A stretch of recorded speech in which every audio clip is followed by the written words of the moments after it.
the natural question then becomes this, and that is, what is this? Solve or introduce. Oh, so the spring that we're talking about right now it's in a frictionless environment. You would pull it down, you would let it go, and just go warm, warm, warm, warm, forever, warm. Okay, so we're going to introduce something to stop it soon enough.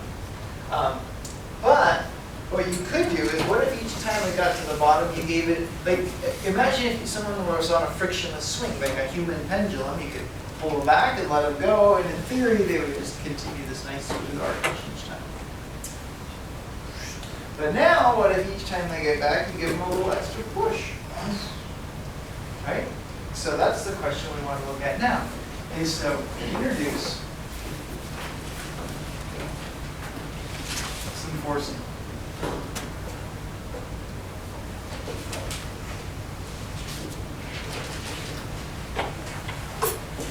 The first one we're going to take a look at, probably won't get very far with it, but we'll start, is what about if you have the problem of m times y double prime plus k times y equals cosine of omega t. Cosine of omega t.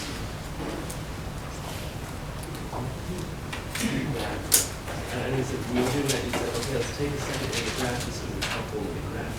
Yeah. Previously, now introducing force. What was that about? That was if you wanted to write the solution that I erased way over there, just in terms of cosine. We didn't pull it together and go through the parts and this was one. Yeah.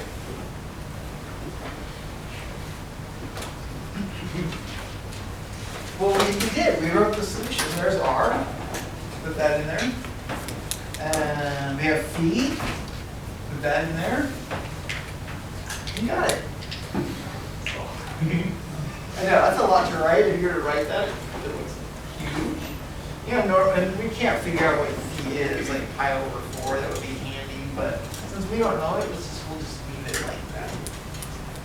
All right, cosine. Oh, if my solution, or my forcing term is cosine, then what I suspect, we're going to use our intuition, our suspicion then is that y particular is probably going to have some cosine in it.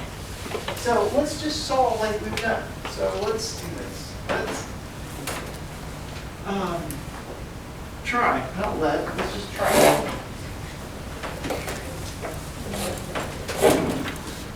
Try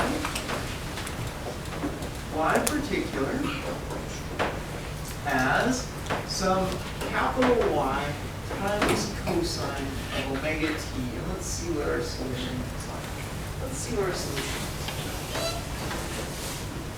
So in order to do that, I would need to take the first derivative. Y particular prime is going to be a minus omega capital Y sine omega t.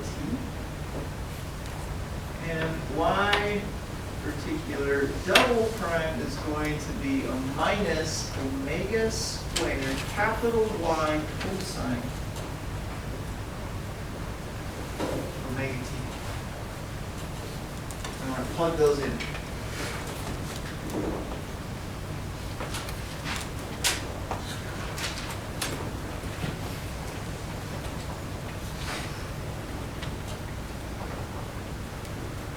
Okay, so let's do that.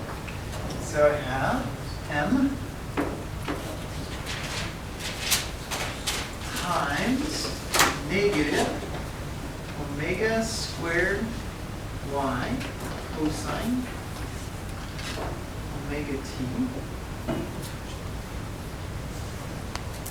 plus k times capital Y cosine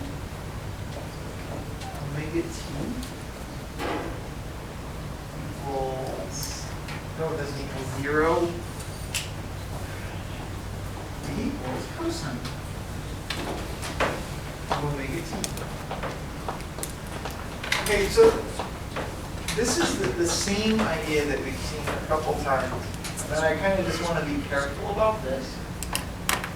You don't have to think about this as solving it by dividing by the cosines and assuming they're non-zero. Another way to look at this is just to think about this as like terms. In other words, if I have cosine over here, I have one cosine here. These need to be able to add up to what? One cosine. So if we just think of it that way, it's a much easier problem to solve.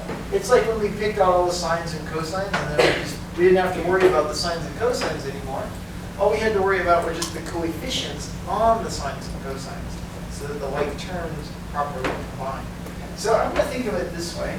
I'm going to factor a cosine omega t, and I'm going to factor a y.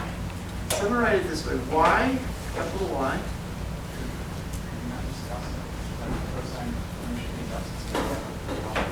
I'm going to write it correctly, but yeah, I should. It's more fun, but I'm going to write it so you can see it.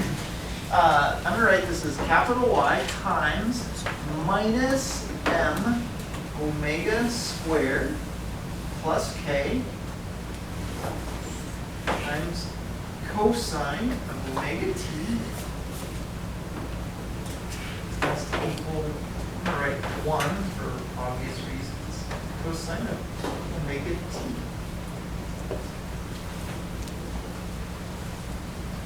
So I'm going to divide.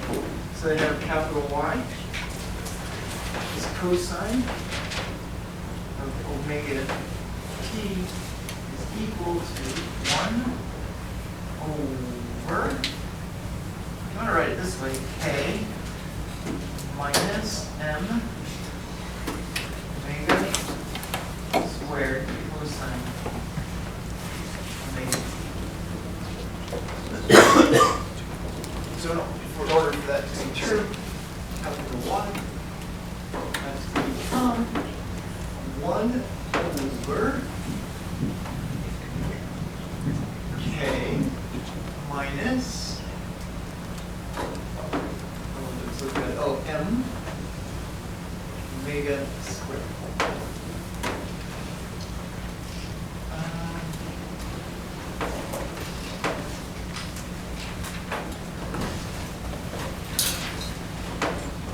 So there's kind of something interesting that just happened here.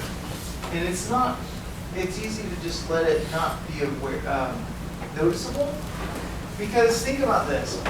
Earlier, I said that omega was equal to the square root of k over, what is it, m? Is that what we said? M.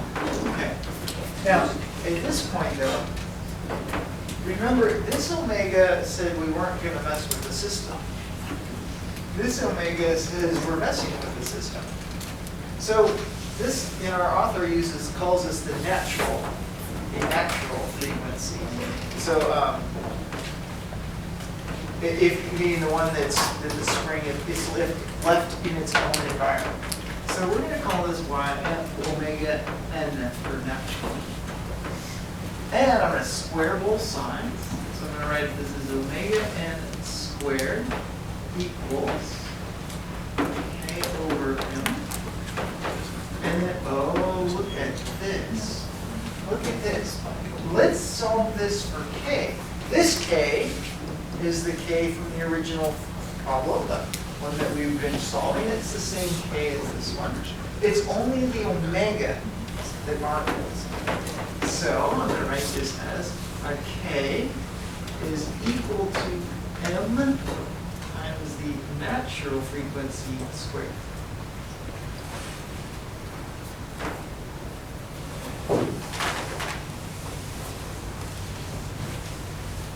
And let's make one last substitution. So I'm going to bring this back up here. And this becomes 1 over m omega n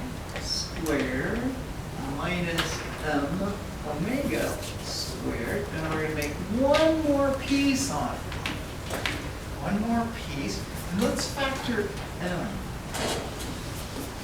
So this is m times natural freak omega minus omega squared. I'm sorry, the omega n squared minus omega s. And that's how we're going to think of y, capital Y. So what should you be concerned about? Yeah, so the question or the concern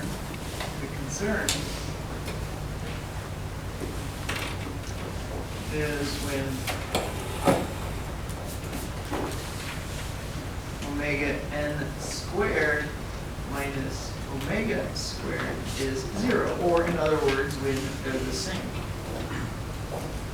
When omega n squared is omega. This is the case of resonance.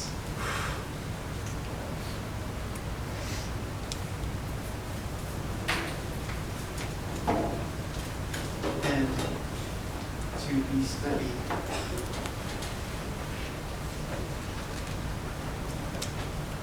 tomorrow.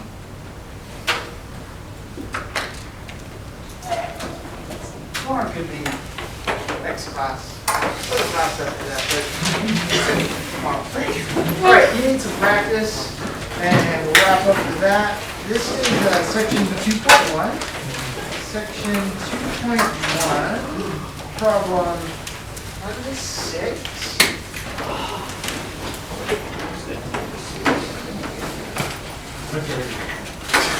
One to 6. Stop that.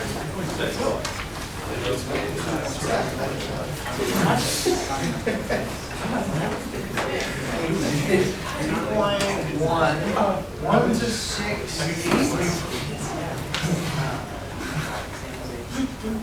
10, 12, 23. I think that's. All right, have a good afternoon.